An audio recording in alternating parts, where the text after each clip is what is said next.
आज हम चर्चा करने जा रहे हैं घटना जो कन्नौज के विष्णुगढ़ थाना क्षेत्र में कल रात हुई है, जिसमें अपराधियों को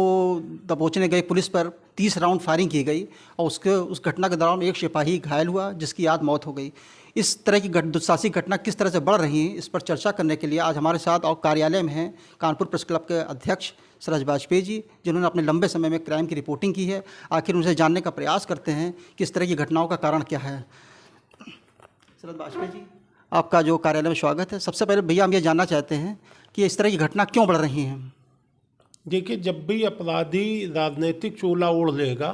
तो उसका दुस्साहस बढ़ जाता है। जब तक वो शुद्ध रूप से क्रिमिनल होता है तो उसके मन में पुलिस का भय रहता है, लेकिन जब वो राजनीतिक गतिविधियों में चर्चित हो जाता है और देखता है कि हमारे आसपास जो लोग हैं उनके साथ पुलिसकर्मी दौड़ रहे हैं, उनके साथ पुलिसकर्मी इस तरह सेवा भाव से लगे हैं कि जैसे कोई घरेलू आदमी हो, तो वो देखते देखते वर्दी का जो खौफ होता है वो ख़त्म होने लगता है। उसी का नतीजा है कि ये आपराधिक घटनाएं इतनी दुस्साहसिक हो गई कि जो अपराधी केवल पहले समय में रात में अगर बुलेट निकल जाए तो बुलेट की आवाज़ सुन के काँप जाता था कि ऐसा ना हो कोई पुलिस वाला हो, और वो इधर उधर छुपने लगता था। आज ये है कि सामने वो पुलिस को देखकर कि पुलिस है, वो जान भी रहा, समझ भी रहा है, उसके बाद भी वो हमलावर हो जाता। उसका कारण केवल ये है जो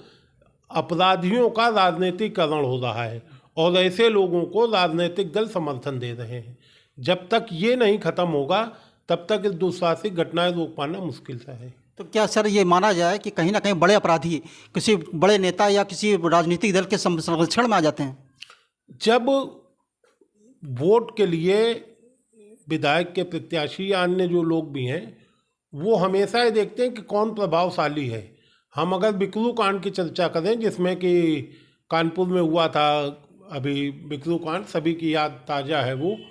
वहाँ भी जो हमलावर था विकास दुबे की पत्नी प्रधान थी। विकास दुबे के आसपास के जो मिलने वाले थे वो सब लोग प्रधान हो गए थे, और विकास दुबे को राजनीतिक दल के लोग इस तरह से अपने साथ जोड़ के रखना चाहते थे जैसे वो उनका अपना पीए हो, या ये कहा जाए कि वो एक मुट्ठी में वोट हासिल करने के लिए राजनीतिक लोग ऐसे लोगों का संरक्षण करते हैं। जो बिकरू कांड में हुआ था उसमें प्रधानपति शामिल था। कल जो कन्नौज में हुआ है वो भी दुस्साहसिक घटना थी। ये तो कहिए कि कन्नौज की पुलिस बिकरू कांड से सबक लेकर कुछ तैयारी के साथ गई थी, तो उतनी बड़ी वारदात नहीं हो पाई जिसमें 8 पुलिसकर्मी शहीद हुए थे, लेकिन इसमें भी एक सिपाही शहीद हुआ। और उस सिपाही के विषय में बताया जाता है कि वो सिपाही जब कन्नौज में तैनात था तो बहुत तेज तर्रार सिपाही माना जाता था, लेकिन कल 2 थानों की फोर्स थी, पूरी तैयारी थी, उसके बाद भी उस अपराधी का दुस्साहस देखिए कि वो भी पूर्व प्रधान का पति अशोक यादव मुन्ना, और राजनीतिक चूंकि पूर्व प्रधान था तो जाहिर सी बात है किसी न किसी राजनीतिक दल से संबंध रहा होगा उसका। भले वो सीधे तौर पे राजनीति में सक्रिय ना हो, लेकिन समर्थन उसका जरूर रहा होगा और राजनीतिक संरक्षण उसे मिला होगा, तभी वो इतनी दुस्साहसिक घटना करने का मन बना सका।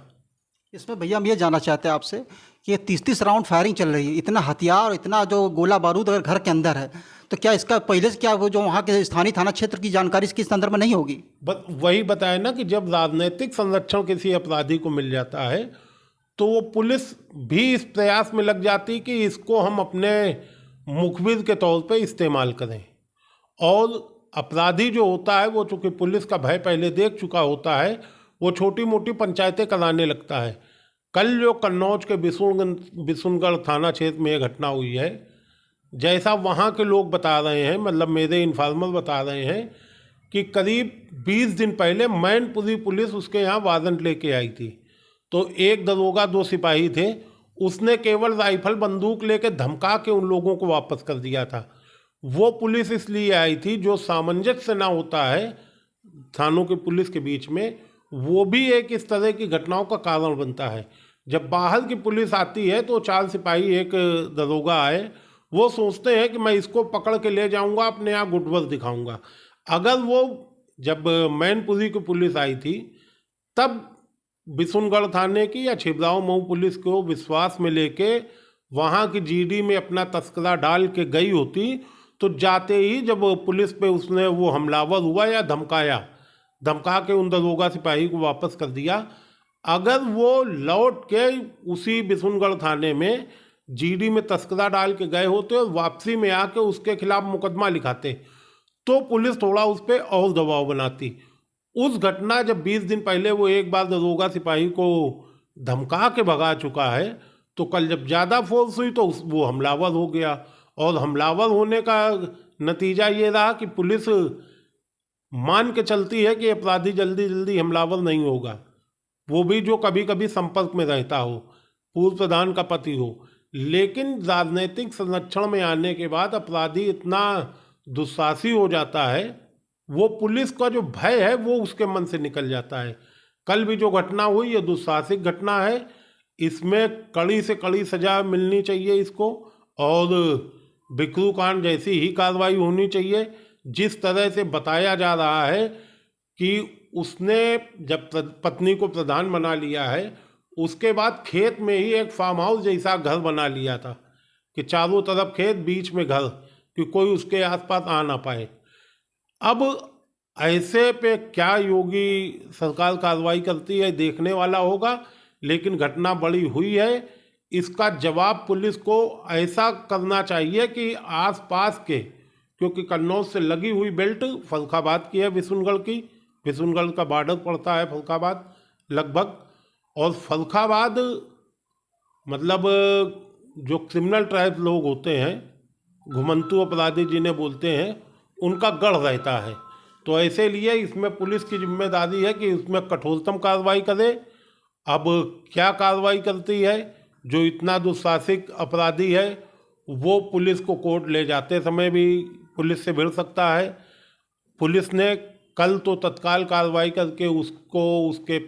बेटे को, जो हमलावर था उन पे फायरिंग भी हुई, जवाबी पुलिस तैयारी से गई थी तभी फायरिंग कर पाई, और फायरिंग करके वो दोनों घायल भी हुए। लेकिन आप दुस्साहस देखिए कि 30 राउंड तो समाचार पत्रों में आया है, लगभग 100 खोखे वहाँ पे बरामद हुए हैं। तो 100 खोखे अगर एक घर में बरामद हो रहे हैं तो जाहिर सी बात 100 राउंड फायरिंग कल ही हुई होगी, क्योंकि कोई भी अपराधी अगर लाइसेंसी भी उसके पास या उसकी पत्नी के नाम किसी के पास लाइसेंसी बंदूक या लाइसेंसी राइफल रही है, तो खोखे वो तुरंत जमा करके नए कारतूस इशू करा लेता अगर लाइसेंसी है। लाइसेंसी नहीं है तो कितना बड़ा पुलिस की चूक है, पुलिस के मुखबिर तंत्र की चूक है कि एक 20-25 मुकदमे जिसके खिलाफ दर्ज हुए हों, वो अपराधी अपने घर में राइफल बंदूक रखे हैं, उसके यहाँ 100 से ज़्यादा कारतूस हैं, उसके बाद भी पुलिस का मुखबिर तंत्र इसको पकड़ ना पाया, ये एक बड़े शर्म की बात है। और इस पे LIU पे भी कार्रवाई होनी चाहिए, लेकिन LIU वगैरह सब पुलिस जांच की बात है, उस पर कार्रवाई हो। पहले तो जिसने इतना दुस्साहस दिखाया है उसको और उसके शरणदाताओं पे कार्रवाई होनी चाहिए, ताकि कोई आगे राजनीतिक संरक्षण ऐसे अपराधियों को देने की गलती ना कर सके। ये सर आगे जो आने वाला चुनाव भी कहीं ना कहीं 2024 का लगा हुआ है, और हमारी जो सरकार है वो लगातार जो अपराधियों पर नकेल कसने का काम कर रही है, बुलडोजर चल रहे हैं, उसके बाद भी जो इस तरह की दुस्साहसिक घटनाएं हो रही हैं, तो कहीं ना कहीं ये इतना स्पष्ट हो रहा है कि राजनीतिक दल उनको ठीक ठाक संरक्षण दे रहे हैं अपना चुनाव जीतने के लिए। इसको आप कैसे देखते हैं कि राजनीतिक नेता जो उनको अगर संरक्षण दे वो कितना ठीक है, उन पर भी कुछ कार्रवाई होनी चाहिए कि नहीं? मैं यही तो कह रहा हूँ कि जो संरक्षण देने वाले हैं, जैसे विकास दुबे पे कार्रवाई हुई, विकास दुबे मारा गया, 6-7 और जितने भी उसके साथ शामिल थे वो मारे गए, लेकिन जो बड़े राजनीतिक से उसको संरक्षण देने वाले थे उनका नाम लेने से कोई मतलब नहीं, सब लोग जानते हैं कौन थे वो। कोई सांसद था, कोई विधायक था, कोई किसी मतलब बड़े बड़े नेता थे, उन पर कोई कार्रवाई नहीं हुई। और वोट हासिल करने के लिए अक्सर राजनीतिक दल जो अपराधी थोड़ा प्रभावशाली हो जाता है उसको कहीं ना कहीं संरक्षण देते हैं, इस पे रोक लगनी चाहिए। और जो आप बात कर रहे हैं कि ये पुलिस का एक्शन चल रहा है, पुलिस का एक्शन चल रहा है पैर के कमर के नीचे गोली चलने वाला है। आप पहले अगर अपराधी का भय होता था तो वो जानता था कि पुलिस अपनी उस पे आए तो इनकाउंटर करने में देर नहीं लगती है। और जब ये लगता है किसी भी क्षेत्र में अगर आपराधिक घटनाएं ज़्यादा होती थी तो जो पुराने पुलिस अधिकारी थे वो अपराधियों में एक आध जो आम जनता के लिए समस्या बनता था या आम जनता पे गोली चलाने के दुस्साहस कर जाता था, उसको पुलिस फिर सीने या खोपड़ी पे ही गोली मारती थी, क्योंकि जब भागता है वो तो गोली कहीं भी लग सकती है। लेकिन मानवाधिकार के नियम, उस पर सरकार की पाबंदियां कि वो पैर के नीचे तो गोली लग रही, ये मान के चल रहा है अब अपराधी कि हमारे सीने या सिर पे गोली नहीं लगेगी जिससे मेरी जनहानि हो। पैर पे गोली लगेगी, कुछ दिन फिर खड़ा हो जाएगा। लेकिन जो मारे जाने का भय था वो अपराधियों से ख़त्म हो गया है। वो ये जानते हैं इनकाउंटर के नाम पे केवल ऑपरेशन लंगड़ा के तहत मेरे पैर पे गोली मारी जाएगी। ऐसे जो दुस्साहसी हैं, अशोक यादव उस मुन्ना यादव जैसे, जो पुलिस पर भी हमला करने का दुस्साहस करते हैं, इनसे मुठभेड़ हो तो फिर उसमें ये न देखा जाए कि गोली कहाँ लग रही है। जहाँ लगे, अगर कोई जान ले रहा है, आज वो एक सिपाही की जान ली है, कल वो किसी और की जान ले सकता है। तो ऐसे लोगों पे फिर या तो वो आजन्म जेल के अंदर रहे या फिर इतनी सख्त कार्रवाई हो कि उसके आसपास के लोग भी आगे कभी भी इस तरह घटना करने की हिम्मत न जुटा पाएं। तो जो आपने देखा कि आज हमारे जो साथ में शरद वाजपेयी जी हैं, प्रेस क्लब अध्यक्ष, उन्होंने अपने पुराने अनुभव को, जो उन्होंने जीवन भर क्राइम रिपोर्टिंग जो की, उनका फोकस में रहा क्राइम, उन्होंने अपने अनुभव के आधार पर बताया कहीं ना कहीं बड़े अपराधियों को राजनीतिक संरक्षण मिलता है, जिसके कारण छोटे से बड़े बन जाते हैं, और जिसका नतीजा है ये कन्नौज या बिकरू जैसी घटना है। बहुत बहुत धन्यवाद निशंक गुंज आप।